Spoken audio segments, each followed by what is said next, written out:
It's at noon here in Ventnor City, New Jersey, and our nation's capital, Washington, D.C. And this is CarEdge Live for Friday, December 5th, with your hosts, me, Ray, here in Ventnor City. A little bit of snow, but not much. And Zach, well, in a snow-covered Washington, D.C., what everybody's been waiting for, a white December 5th. How are you today, handsome? Doing fantastic. Went for my run out there in the snow. It was super beautiful this morning. If you stick around to the end of the show, I'll pick up my laptop. I'll go walk over to my window and I'll show you what's going on here in DC. We've got a special guest today. We're going to bring him in just a moment. But before we do, a friendly reminder to everyone, CarEdge.com. If we can help you out buying, selling, and quite frankly, we talk about it all week, insurance, saving money on insurance. Go check it out back at CarEdge.com. We're going to do a short promotion for what we're up to at CarEdge today because we're bringing in our special guest, Joe Lewis from JC Lewis, Ford, Lincoln, and Mazda. I'm going to pull up your website real quick here. Joe, do you mind doing a brief introduction for those who are unfamiliar with you? Yeah, hey, everybody. I'm a general manager at the JC Lewis Group. We have 4 Ford stores, a Lincoln store, and a Mazda store. And I've been friends with the Shefskas now for a couple of years now. So I think we might be getting up to like 6 or 7 appearances here. Always glad to be on the show. So just to call it out really quick, and then I'll hand it off to my dad to do the first question for Joe. JCLewis.com is Joe's dealership. We obviously had Dan LaGrange on yesterday from Key Auto. Again, just to reiterate for everyone, Joe pays us no money for this. We don't ask him for any money for this. This is just because he's a very transparent man, runs a great dealership, and we love getting his insights. Dad, I'll hand it off to you first. I went with the car market has finally flipped. Ford, Mazda, and Lincoln dealer explains. Let's go, baby. Well, here's the first question, and Joe and I kind of sort of touched on this before the show. This question is basically, is this going to be a December to remember because sales were great, or will it be a December to remember because it's for all the wrong reasons? What do you think so far, Joe? You know, I think it's too early to tell so far, but I was telling Ray that it's so far it's been a December not to remember. It's been a slow start, but typically December is slow until about the middle of the month. You start seeing it ramp up. Hopefully it ramps up here sooner than later, though. Joe, we did have on Dan LaGrange, who he oversees 20 dealerships as part of the Key Auto Group, and it was great to get his perspective. Heck, maybe in the future we'll have you and Dan on at the same time. And we reviewed this information we've had from Cox Automotive all week, which talks about dealer sentiment. I'm not sure if you've seen this, but the too long didn't read on this, Joe. We can show all the charts going down and to the right, or we can look at the actual bullet points here. Dealer sentiment is declining, traffic to dealerships is declining, and profitability is declining. That's the general consensus from Cox Automotive, which is like the big, conglomerate in the space. So, share with us your perspective. Obviously, December hopefully becomes a turnaround for you and your business. But what have you seen over the past couple of months since we last had you on here? And then feel free to break it down by the brands that you work on, and also caveat anything that you think is, geographic specific as well. Yeah, I think in general, it's been getting tough lately, and I say lately, I mean this whole year. Ever since COVID, we've kind of seen, profits decline at dealerships. I think traffic, we're starting to sell more cars, but definitely making less money on those cars that we're selling. And as that I've seen you guys kind of post and talk about, as the market flips from a seller's market to a buyer's market, I think we're going to continue to see that same trend. We'll continue to see sales volume maybe go up a little bit, but profit go down. Interesting. Are you counting on your manufacturer partners to help underwrite the slowdown in traffic? In other words, do you want to see them increase their incentives so perhaps you guys might not have to discount your vehicles quite as much to be able to get the people to where they want to be? Yeah, look, I think that, we're never satisfied with how many cars we sell. So I think that we're always pushing the envelope and discounting as much as we can. And when it does slow down, it's really nice to see the manufacturer step in and help and push those special interest rates, 0%, or push those big rebates. Because that helps, but we're never sitting there going, oh, hey, we're selling a ton of cars, making a ton of money. I'm not gonna discount my cars much. The only time that happens is if it's if it's a specialty, you know, Raptor R kind of vehicle that are really tough to get. Other than that, we're trying to make deals left and right. What's your experience across the different brands, Joe? So you've obviously got Mazda dealerships in the group, Ford dealerships, and Lincoln dealerships. Are all things equal across all those brands, or are you seeing inventory stack up a little bit more amongst some brands versus others? Yeah, you know, Mazda continues to be in a pretty healthy inventory space. You know, we were light for a while there, but we've had a couple good allocations. So Mazda's good. Lincoln's good. We've got about a 3-month supply with Lincoln, and Ford we have a 3 to 4 month supply. So inventory's strong throughout the group. We've also taken over the last several months. We've taken a more of a volume-based approach to our entire group, and I'm not saying that like we didn't give good deals previously, but lately we've decided to take bigger allocations from the manufacturers so that we can have more inventory and try to get even more aggressive on deals and try to sell more cars. Can I follow up on that briefly? Yeah. Prior to pushing the group more towards a volume business as opposed to just a profit-oriented business, how much have you seen your front-end gross profits decline on average? On average, that's a good question. That's why Zach pays me the little that he does, Joe, is to yeah. question. Yes.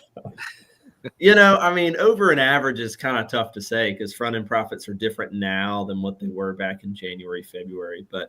But all I can say to that is, you know, other than saying probably a few $100, several $100, is in the past where we may have not taken certain deals, now we're taking those deals. You know, whether that number is a $1,000 loser, a $2,000 loser, we're just starting to take a few more of the deals that we wouldn't have previously taken.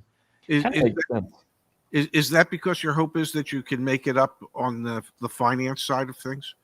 Yeah. So, you know, our hope is when someone says, oh, $1,000 loser, you know, why would you do that? Well, you know, we have a dealer fee that makes up part of that number. And then our hope is that we either have a trade-in or that we're going to make some back end on the financing side. So, you know, if you're buying a car and you're paying cash and you have no trade, there's less likely chance that we're going to go really, really deep because there's no trade, there's no financing. But if you're trading in a retailable trade, so call it a 5-year car or newer, and you're financing with us, those are the type deals that we're getting really aggressive on. Makes sense. Talk to us a little bit, Joe, about the inventory situation more in depth. Like, do you have particular vehicles that you're looking to get off of? I know when we were talking before the show a little bit, it sounded like on the Mazda side, your oldest car was only 120 days on the lot, but maybe on the Ford and Lincoln side, it's a slightly different setup. Yeah. Like, help us understand, because we've been coaching a lot of people recently, Joe, to look for prior model year, like even 2024 new cars. Ford, we were just looking at the data the other day, has 16,000 new 2024s still for sale nationwide right now. And so we're going into 2026, obviously. So share with us some insights into your inventory, and we can pull it up on the screen too and show folks. Yeah, so I just emailed you our 5 oldest Lincolns. Who wants to see his 5 oldest Lincolns? Let us know in the chat. I know I do. Hey, we're about, I mean, their birthdays have already passed, so they're all over 365 days old. You know, there's nearly no deal I'll turn down on those 5. Would it be safe to say that, unlike a fine wine, cars and vehicles don't get better with age necessarily? Correct. The deal gets better, but you know, it doesn't look any better in our eyes. You know, in a perfect world, we'd sell them all before they hit 30 days old. But you know, there's a butt for every seat. But the problem is, one of them just might take 100 days or 200 or 300 days to sell. Can you explain to our audience why it's important to sell them sooner rather than later?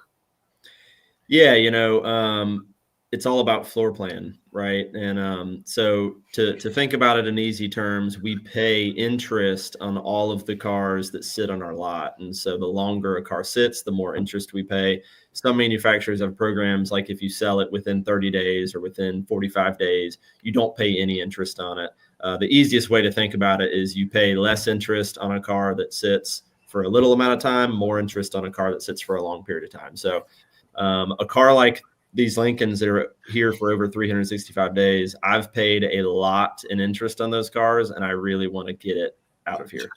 So help a customer understand this, because what most people will have just heard is that those vehicles that have had birthdays actually have a greater expense associated with them than those that are just 20 days old or 60 days old. So if you look at the total expense in that vehicle because of all that floor plan interest for a year, and then you're willing to take a loser, it's a much more significant loser because of all that added floor plan expense. So why would you be willing to take that loser when you should, some people would say, well, you should be more willing to take that loser deal on a fresh car, not the older car. Yeah, so the way I like to think about it, Ray, is I've had 400 days to sell that car, and in 400 days, no one's bought it yet. So I've got to do something. It's almost like a little bit of opportunity cost. Like it also takes up physical space at your dealership. You need to get a vehicle that has a better chance of selling. I'm going to pull it up on the screen. Before I do, I want to remind everyone, the man in the middle today is Joe Lewis from JC Lewis. Joe is general manager over at JC Lewis. We've known each other for years now. His dealership group is jclewis.com. If you choose to reach out to Joe and his team, please share that CarEdge sent you their way. We have no commercial or financial agreement between CarEdge and JC Lewis. We just appreciate his insights and the transparency that he provides, similar to yesterday's show. Here's what Joe sent over to me. Let's break these down, Joe. Let's talk about this. So here are 5 Lincoln Aviators, 2025 Lincoln Aviators that you've had for between 387 and 428 days. Let's talk a little bit about how you think about selling these things, and also the fact that they have some miles on them now. How does that happen? And again, through the lens of our community, a lot of these people are deal hunters. They want to feel like they got a good deal. Are these the types of vehicles heading into 2026 that someone can get a better deal on than, say, that brand new Aviator that just got on the lot? Oh, absolutely. So a few things to unpack there. So the age, obviously, yes, they're pretty old. Part of a reason for that is Aviators were on a national recall stop sale. So there was a several month period where we could not sell those because the manufacturer had recalls on it. They've got the miles on them because these are all grounded loaners. So they were loaners in our service department for a month or two. So the clock doesn't stop when we put them in the loaner fleet, right? So those 2 or 3 months they were in the loaner fleet, we couldn't sell them either. So those days in stock started as soon as the car left the port on transport to come here. So the recalls came off of them, I would say last month, sometime in November. Yep. So we've only been able to sell these for the last month or two. And the 2025s have a $6,000 rebate on them, whereas the 26s have a 0 rebate. So if you're looking at comparing them right off the rip, not including dealer discount, you have $6,000 more on those 2025s, or you can give up that $6,000, take $1,000 rebate, and get 0% for 48 months, 2.9 for 60, 3.9 for 72, 4.9 for 84.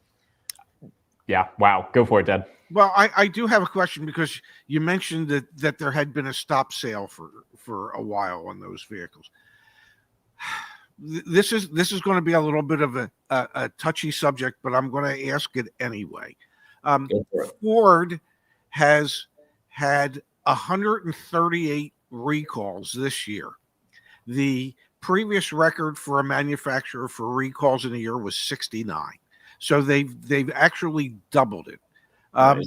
So my question to you is, have you seen any impact in your business based on the fact that Ford has had I guess what could best be described as the worst recall year in recorded history? Have you seen an impact? Yeah, I think we've all felt it. The good news is, I went to the Ford national dealer meeting and the Lincoln national dealer meeting this year, and it's at both of their mind, at the front of their minds right now. It was one of the first things they talked about, and they both seem really confident that they've got this under control, with new product launches having a lower recall percentage versus previous years. So even though the numbers still look bad, it's a huge focus for Ford and Lincoln, and we're looking to see it get better.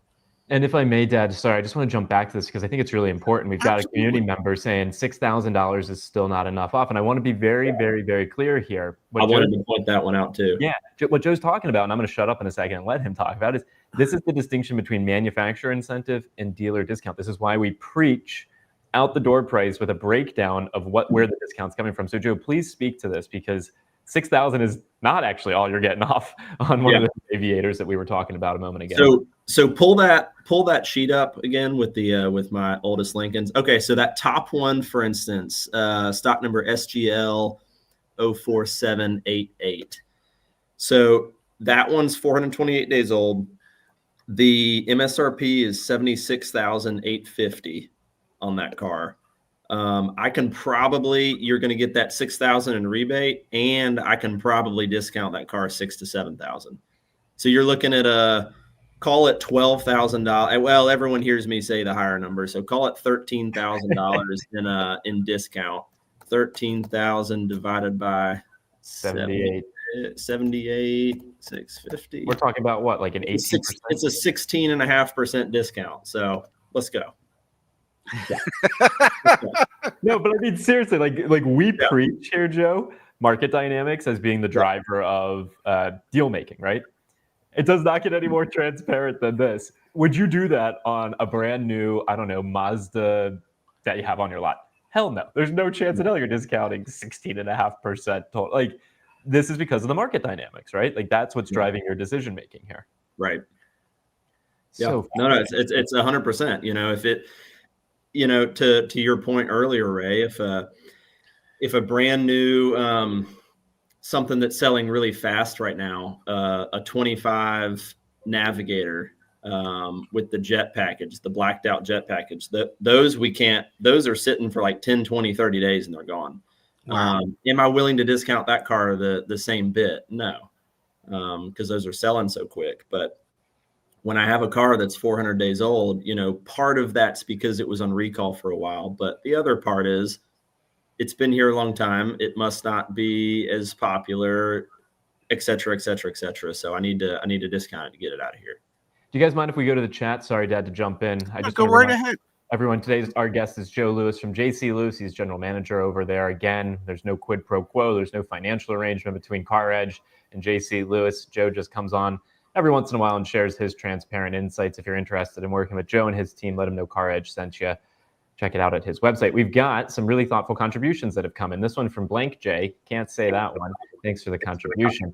Could you explain what happens when a Mazda dealership discounts 11% on a CX-50, knowing the buyer is a cash buyer, no trade-in, and not going to buy anything in F&I? P.S. Thanks, love my Mazda. Joe, talk us through this. Why are some dealers out there going that aggressive to not make it up in those other areas, you think? Yeah, so I would love to know what year it is. If it's a 2025 CX-50, there's a little bit of rebate in there. Where if I had an aging 2025 CX-50 on my lot with that rebate included, I could get you 11% as well. So that's probably why.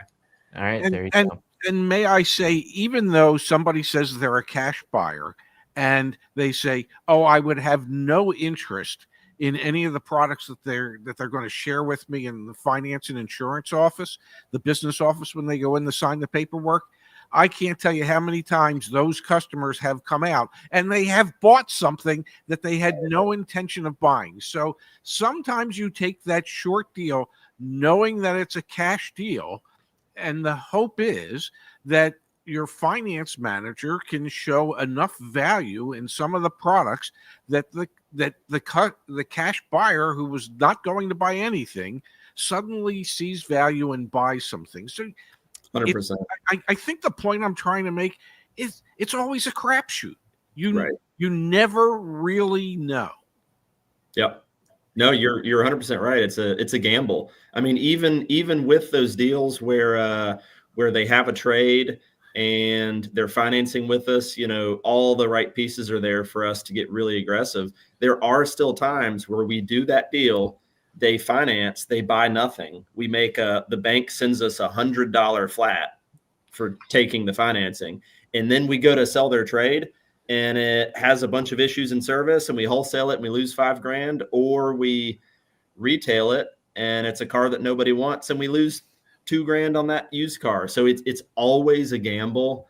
I used to always tell customers, just because we trade your car doesn't mean we can sell your car.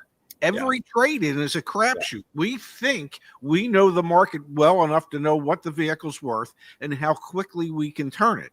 But we've oftentimes been proven wrong. For sure, Pops. And so every deal is literally a crapshoot. Let's keep going.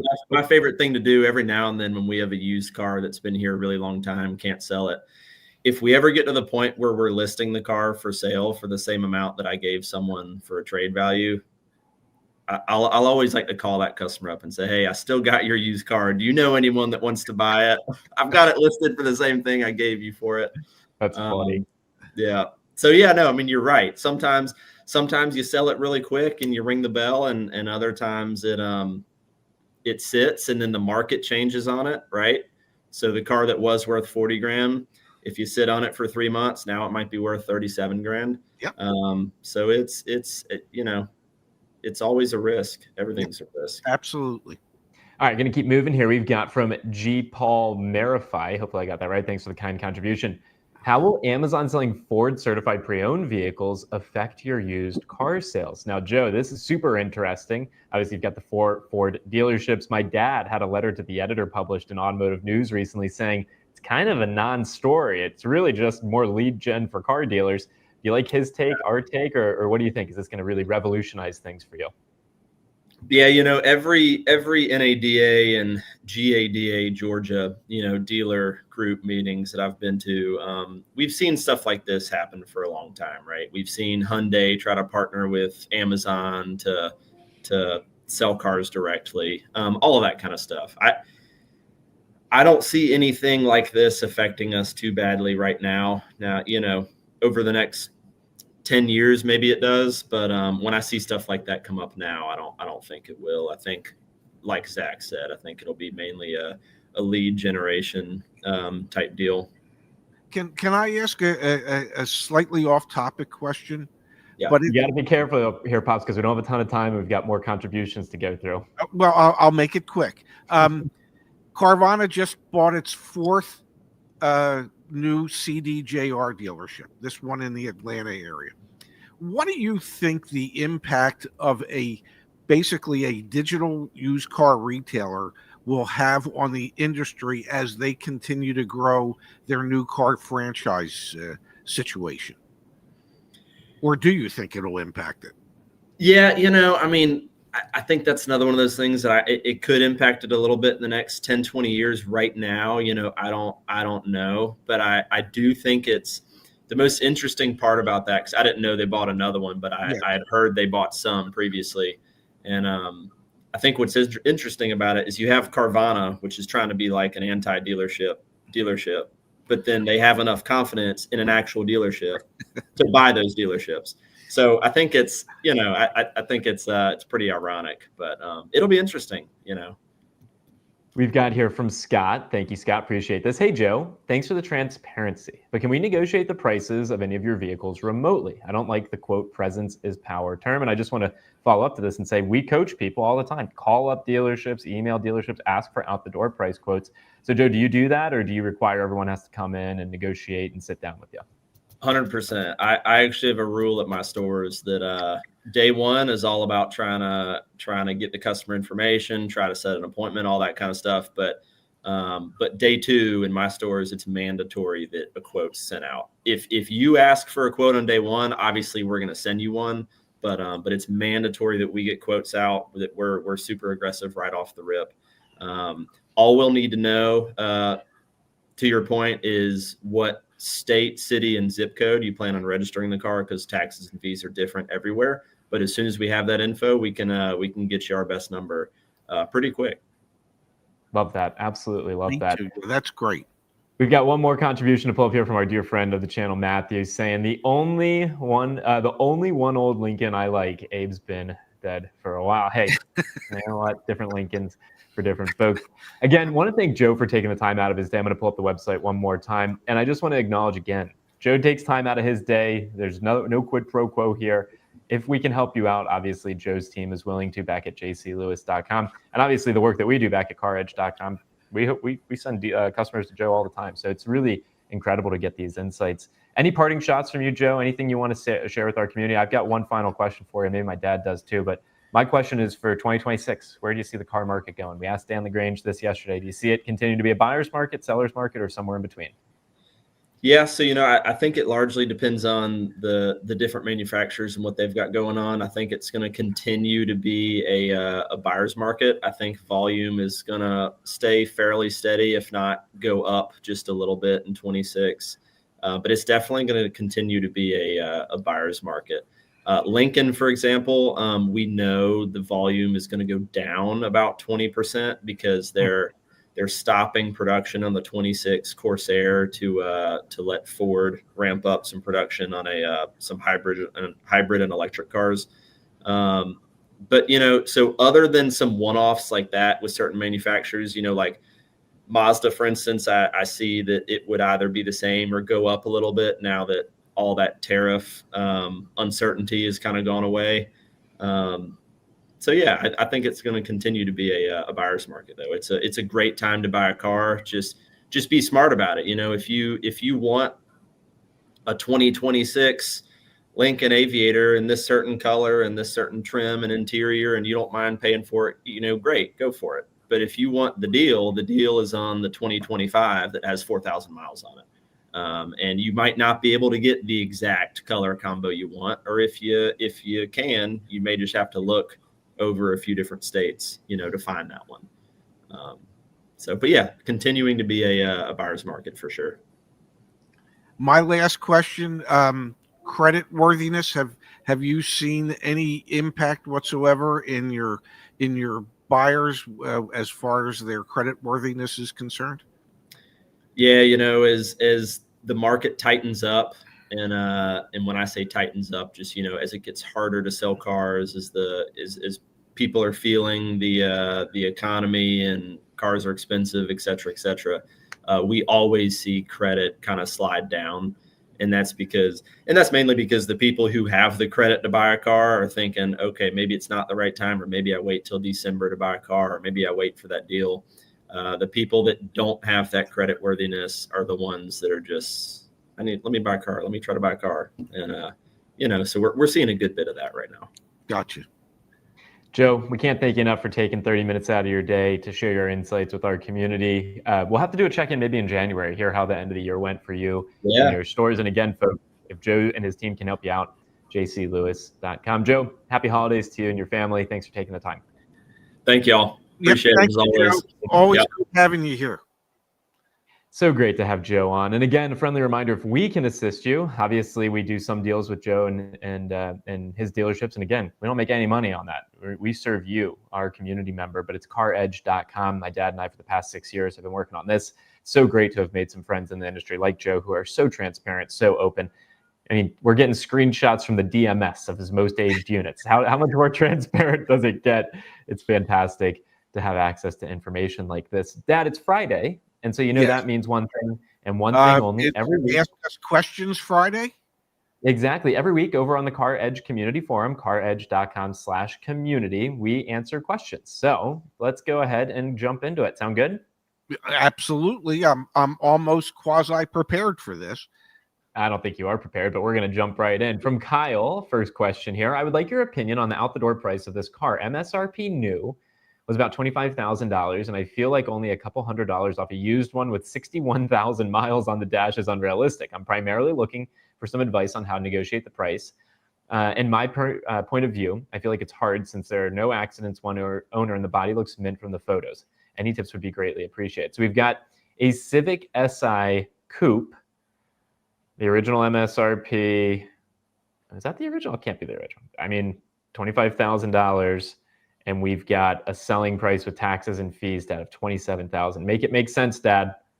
Yeah, sure. Go buy a brand new one for a couple $1,000s more, and get a full warranty, and perhaps have some specialized interest rates that you might qualify for to help you purchase it. This is one of those examples where a 3, 4, 5-year-old car, with 60,000+ miles on it, still retains way too much of its original value to have it make sense to purchase it as a pre-owned car. And the fact that it's an SI, I think, also is influencing that, because some of the Civics, like the SI and the Type R, I think are more enthusiast-oriented. Like the new ones don't sell with as big of discounts as a non-SI or non-R. And obviously, we see that then show up in the used car market as well. But yeah, this is definitely an example of this is a very, very, very expensive vehicle to be buying, both on the used car market and on the new car side of things. Yes. Let's keep going here. We've got from CarEdge. That wasn't us, but we'll see. I would like to get your perspective on year-end strategies. I have a 2025 Lincoln NKC Black Label 2.3T with 110,000 miles, looking to upgrade to a 2022 or 23 Corsair. What would you recommend as the best strategic way to approach dealers in the last week of December, or is there a better time? So we've got a trade-in, and we've got a vehicle we're looking to purchase. What's your thinking here, Dad, on strategy? Well, better to trade it in today than tomorrow, because wholesale values are still declining, and have been for the last 6 weeks or so. So that the current value of your vehicle is going to be, of your trade-in vehicle, is going to be worth more today than tomorrow or 2 weeks from tomorrow. And you're approaching the end of the year where there are sales goals that these dealerships are trying to hit, both for new and pre-owned cars. So we know that on the new car side of things, it's more of a buyer's market. On the used car side of things, it's a tad bit more difficult because there's still a shortage of these younger used cars, 22 to 23 Corsair reserves. But you are at the time of the year where, especially since December has started off slow, you are at the time of the year where you might find a dealer a tad bit more motivated to make something happen than they would have been had November been a good month and had December started well. We know November wasn't a good month and December hasn't started well. Yeah, absolutely. So now's the time to start making moves is the recommendation. We've got here from Dave. I've followed you fellows for a while now on YouTube. Thank you, Dave. I'm aware that this is a buyer's market going into December. I'm wondering if your crystal ball has any forecast for January, especially the end of January when many people have those holiday bills they may be paying. How does January look? I'd imagine, Dad, January is going to be equally as strong for consumers. The downside might be that the manufacturer incentives on new vehicles probably won't be as strong. We have 44 0% financing offers in the market right now. It's the highest number we've seen for new vehicles so far this year. And that's just because it's December. I don't anticipate seeing 44 0% financing offers in January. Do you? Typically, manufacturers cut back their incentives to some degree in January and February because, well, they know that they've already pulled forward customers from January and February into December. And so they're not going to spend as much money incentivizing the sales of their new inventory in the 2 slowest months of the year. But dealer discounts, I think, in January will still be really significant because it's not like anything's going to change materially, I think. Yeah, the dealer discounts could be significant, but if there was a large dealer discount to be had in December, plus you could pair that up with 0% or 1.9% financing, those options for the subvented financing could be gone. Absolutely. We've got here from Dan. Thank you, Dan. Reliability of many brands, particularly domestics, often are disparaged, particularly with the CVT transmissions and turbocharged 4-cylinder engines. But what I can't seem to find any good discussion about is how a hybrid powertrain changes these dynamics in ways such as powertrain benefits, a transmission, and certainly engine wear. Thoughts? Dad, do you have any thoughts when it comes to hybrid versus internal combustion engine for the domestics and their reliability? We know that one brand for sure has truly perfected hybrids, and that's Toyota. They were one of the first ones to bring them out. They have spent more time and energy developing hybrids over the last 35 years than any other manufacturer. But there's also some drawbacks to hybrids. We know that the rate of engine fires, is higher in a hybrid than it is in gas or electric. So there can be some concerns. But I think for the most part today, people like the added mileage that they can attain with a hybrid system. So you just have to weigh out the pluses and the minuses. And if it were me, I think I would, if I'm looking at hybrid, I'm looking at Toyota Lexus. And again, a friendly reminder, folks, we're going through the questions that are posted each week over on caredge.com/community. We have a community forum with over 40,000 members on it. You can get help looking over a car deal, locating vehicles, and so much more. Go to caredge.com/community. Dad, let's keep going here. We've got from Juan. First of all, you guys are great. Thank you, Juan. It's so nice to see people like you helping out others with your years of experience. That's to my dad for sure. I am searching for a 2026 Lexus RX 500H. With a particular color combo and options. It seems like they have a very limited supply available, As a result, most dealerships are telling me that I would have to ask for an allotment and pay sticker price. Is there any idea either of you have to get a better deal with such a particular vehicle, as in paying under MSRP? What are your thoughts, Dad, when it comes to this? Well, here's your issue. The two brands that have the smallest day supply are Toyota and Lexus. And so when you're looking at a 2026 Lexus RX 500 hybrid, and we know that their manufacturing capabilities at this point pretty much match up to what their sales are. So it is as close to on-time manufacturing for on-time sales as you're ever going to find. It becomes a little more difficult to get a dealer that is going to be willing to work with you. And the Lexus RX is the 10th fastest selling vehicle in the United States right now. So just commenting there, it is literally in the top 10 of the hundreds of vehicles for sale right now in terms of how fast it is selling. And what I was going to say is, just because they're selling quickly, that's not to say that you might not or cannot find a dealer that would be willing to work with you a little bit. Are you going to be able to get 10% off of MSRP? No. Are you going to get 5% off? Probably not.